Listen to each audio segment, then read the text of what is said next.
Last week, we turned the clock back and visited with one of our tradition's sainted figures, Ralph Waldo Emerson, and explored some of the roots holding up today's tree of Unitarian Universalism. From Emerson, we received a new worldview, one that included a mystical reverence for the wonder and glory of nature. Emerson invited us, individually and bodily, to step into the mystery of interconnectedness and interdependence, of knowing yourself to be woven deeply into the web of life, so deeply that you should understand that your truest essence, your soul, was an extension of a cosmic soul, an over soul. You, just a leaf on one branch on the vast tree of life. The seeds of these ideas are not new, of course, but were inspired, at least in part, by the then newly translated teachings from the ancient Asian traditions of Vedanta Hinduism, Taoism, and Buddhism. What Americans got was Transcendentalism, the inspiration for the spiritualist movement, the Christian Science movement, the Unity Church, the Prosperity Gospel. Okay, it gets better. Neo-paganism, the Sierra Club, and the National Parks Program. This week, I want to go in a slightly different direction, not backwards, but forwards, way forward. Because sometime in the last few weeks, I got reminded of a series of ideas around forecasting, basically attempting to look into the future and make plans today to help bring about the future that you want. Okay, so I was really just thinking about our annual fundraising and balancing the budget. Good times. Anyway, while all that was bubbling around, a colleague reminded me about the 7 generations model of planning. Anyone heard that one before, 7 generations model of planning? Basically, you should make plans today that would benefit those 7 generations out, so about 140 years, right? Forecasting. This is an indigenous peoples idea, and while it is functionally challenging, it's inspiring. Helps you orient in the right direction. Choose for tomorrow and not for today or yesterday. Make space for those that follow you, not those that you follow. So it's, again, forward thinking. So I started thinking about the people 140 years from now and what they'd be like.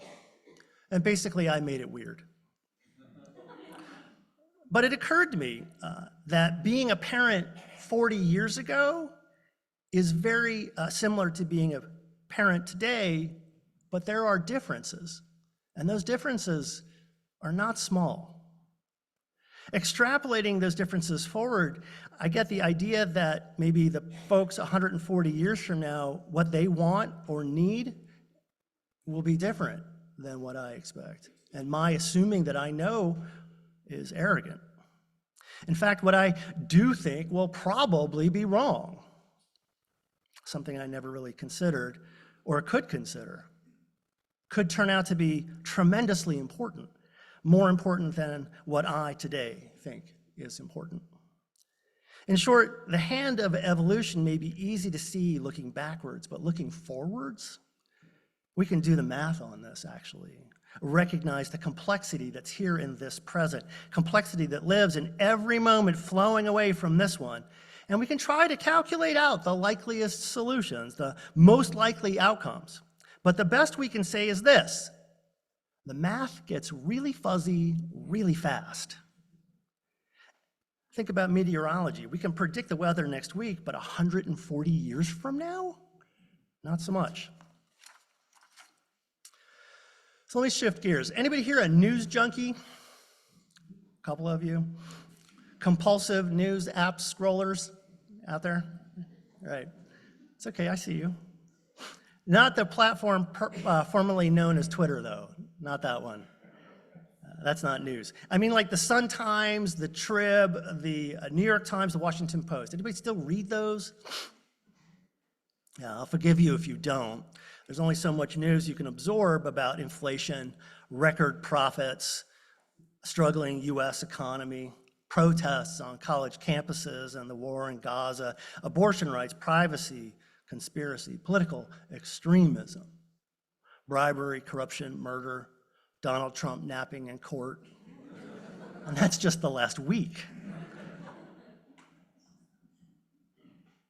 Biologists talk about evolution as a process of adaptation to stress. Stress as a species. And that species will either find a way to adapt to that stress, or it won't. It'll perish.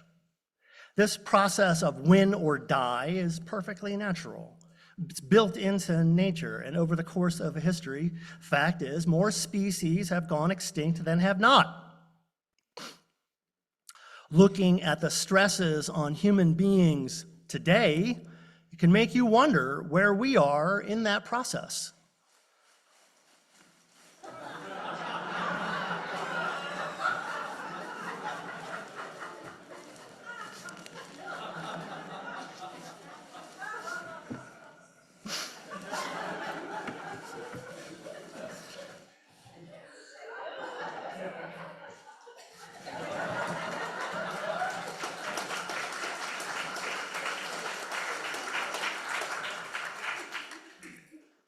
Sociologists of religion take a different view than theologians, and that's one reason I find the work of Jeffrey Kripal kind of interesting. Anybody heard of Jeffrey Kripal? You should check him out.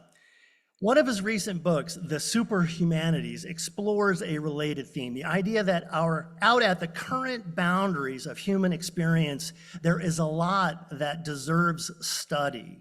That at those boundaries, way out there, there are people who have had experiences and have talents that lie outside the boundaries of what most of us would call normal, paranormal even.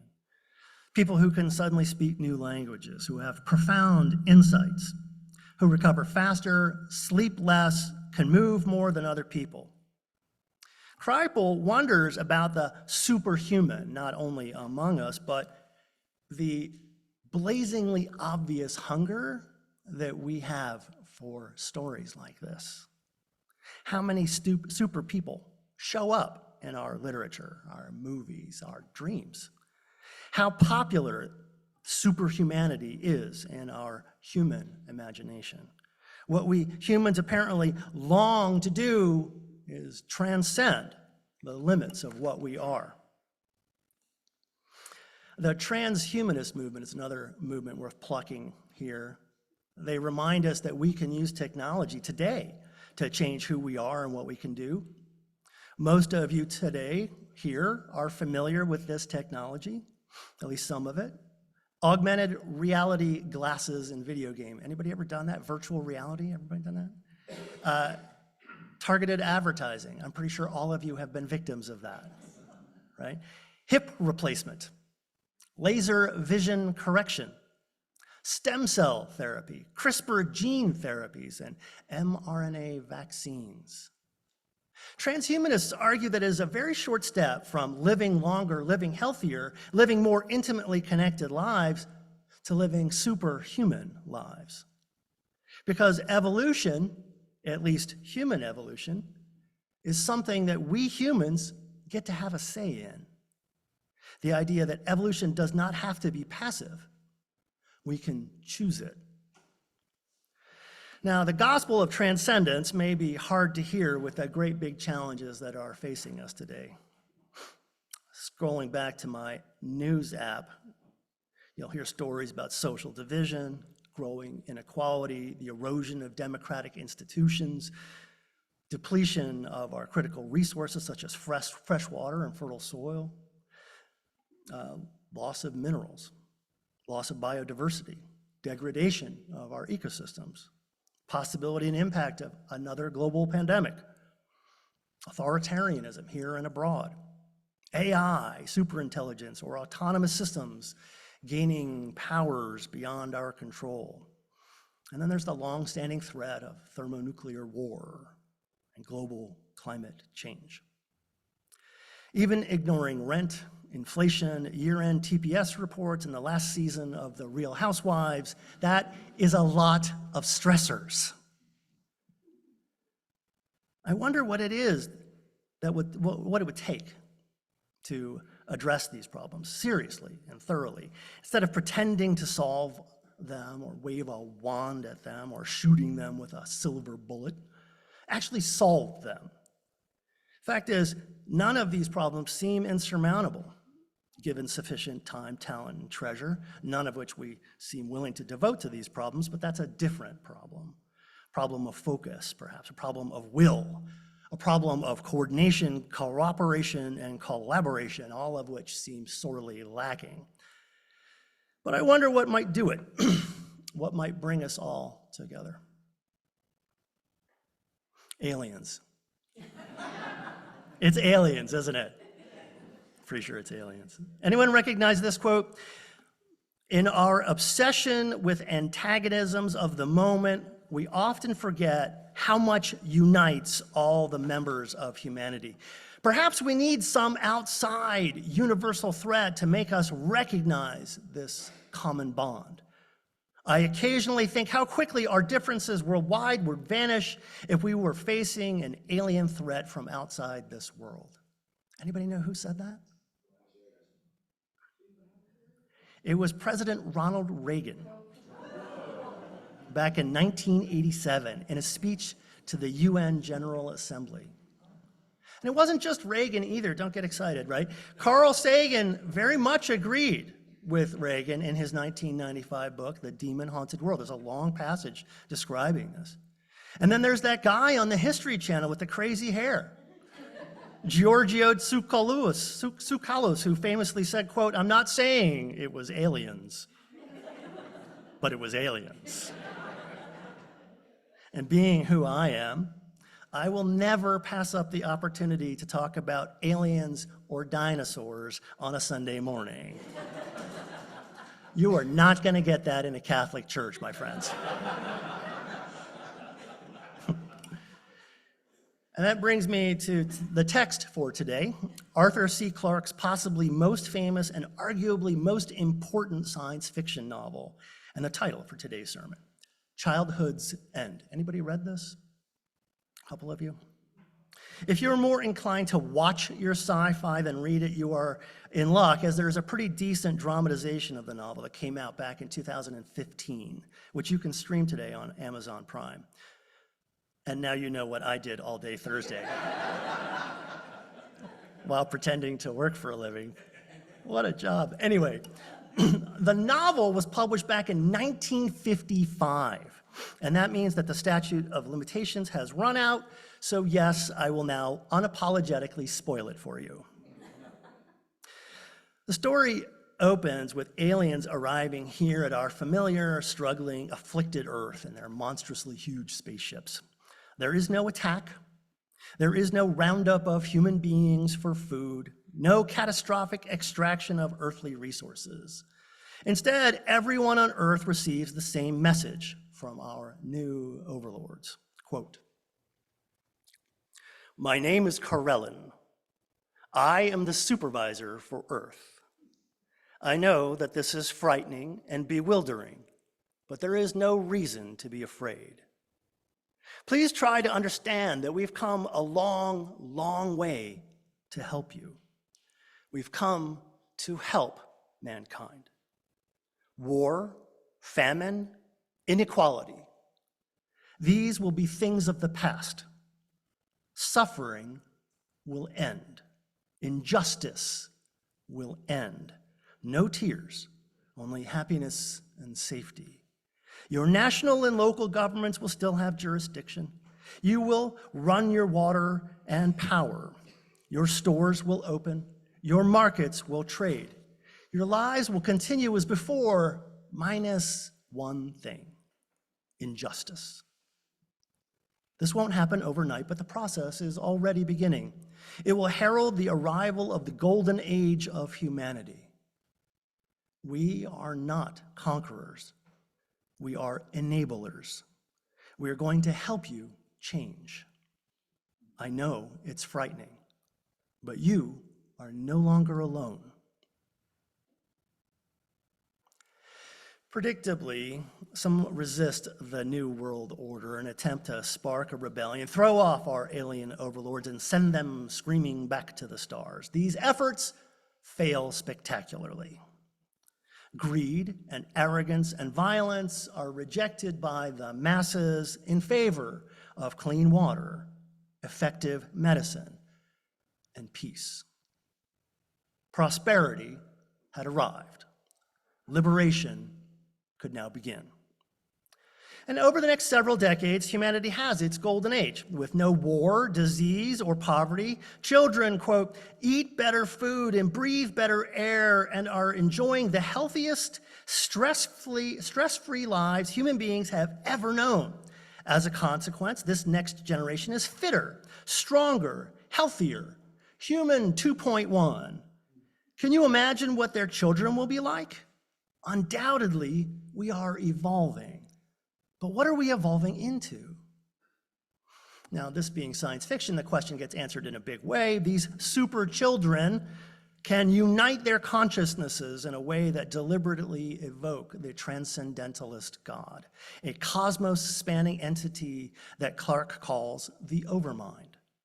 The overmind is the destiny that we have been waiting for throughout the ages of our childhood. After this point in the story, the children leave the rest of us. They go off. No more babies are born or conceived. The parents and all the older generations are left alone to live out their lives and eventually die out. And when the last of us elders are safely gone, the children, our children, transform the matter of our planet into pure energy, transcending and uniting with the overmind. Our human destiny fulfilled, the overlords depart for their next mission, the next alien species that they must midwife into cosmic transcendence. And that is childhood's end. Now, the story from a literary perspective has been provoking readers ever since. It's very, very cool, the conversations that have happened around this book. Here are some of the questions this book tries to ask. Who would you accept salvation from? I think most of us would say we'd accept it from God, because we've been trained that way. But what about aliens with godlike technology? What if they just happen to look like medieval fever dreams of the Christian devil, though? That's one of the big twists in the books. The overlords have horns, tails, red skin, bat wings, come from a fiery hellhole of a planet, the whole 9 yards. Would you accept salvation from the devil? That's one question. Here's another. How much of your wealth, your career, your daily life would you give up to end injustice? Would you give up the arts, culture, science, meaningful work? Would you give up life as you know it if it meant that everyone got to eat? And this question, is all change good? Evolution and change that leans strongly into that interdependent web of all existence sounds pretty good, especially to us UUs. Transformation is one of the proposed values that we're voting on this summer, after all. But what if transformation also means erasing all of our uniqueness, agency, and diversity? What if transcendence is the end of humanity as we know it? What if destiny requires destruction? How much change is too much? Questions like these are hard to ask and harder to explore, and that's one big reason why science fiction is so awesome. And for whatever it's worth, I don't think Clarke himself was sold on any of the answers that he explored. Again, let me recommend it to your reading list while I try to bring this to a close. Good liberal church folks talk about feeding the hungry, sheltering the homeless, healing the sick. This is good and powerful and meaningful work. It is work that we are called to do. But when we talk about liberation, we tend to mean the other stuff, the harder stuff, the systemic stuff. And while it may be that liberation is something we can receive from on high, waiting for the future to be delivered on a plate by God or aliens has not really worked out so far. Instead, we recognize, and we must recognize, that this is our work. And therefore, we talk about winning liberation, and through that winning, ending war, poverty, hunger, inequality, bigotry, and maybe even death. Again, this is all good stuff, but I think it's curious that we don't talk much about what happens then. What happens if we win? Beloved community, the kingdom of God, human flourishing, heaven. These are attractive labels, but they're just labels. It's hand-waving.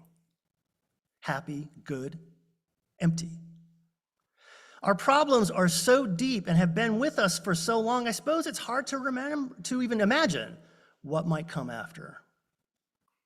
But this is what Clark seems to be asking us. What lies after liberation? What would liberation demand of us? And are we truly willing to pay that price? Clark invites us into a long-term view, more than seven generations, a long-term view. And as we ask what we are willing to give, we must also ask, what are we asking our children to give up? While we're cheerfully imagining what they might gain, we must also ask what they will lose. What choices are we making today for good and God? What are we forcing our children to let go of to make real that golden age that we, their parents, have hoped for? Will they accept our vision? Will they win? When childhood finally ends, who will they be? Who will any of us be? The demands that evolution makes of us are deceptively simple: win or die. Personally, I prefer the first of those two options because death is boring. Life is the choice that liberation demands, choosing life. And that means choosing to do the big things, the hard things. It means using the tools that we have, always imagining better tools and investing in that vision, not tomorrow, but right now. It means taking up this work with the expectation that neither heavenly angels nor alien devils will do this work for us. It means using whatever we can, whatever we must, to create better outcomes for as many as possible and forever striving to do more. It means bringing everything that we are to the problems that seem impossible today in hope and faith that they may not always be so. It means doing this work even if we can't predict the outcome, even if we don't get to see the outcome, much less understand it, if or when it finally arrives. It means accepting that our failures and our successes may require our children to choose to become something we are not. It means uncertainty. It means sacrifice. It means all of that and still choosing the future, choosing for the future, choosing to do it anyway. Amen. Visit us at UUSG.org.